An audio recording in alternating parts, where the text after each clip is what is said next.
In this video, we will learn how to sort a Python dictionary by its values. So first, let's open up IPython and let's create a string of the alphabet. Now let's use that string to create a dictionary.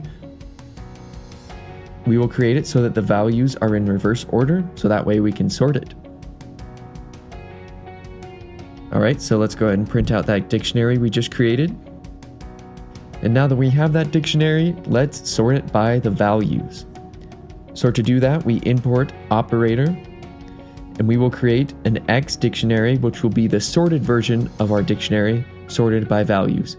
So X is equal to sorted dictionary.items, key equals operator.itemgetter 1. So now let's compare. We'll go ahead and print out X. We'll type the word dict to convert it back to a normal dictionary. And there's the original dictionary.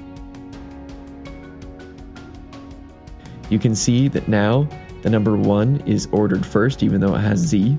So 1, 2, 3, 4, all the way through 26 are now ordered. And there you have it. That is how you can sort a Python dictionary by its values. Please subscribe for more Python content.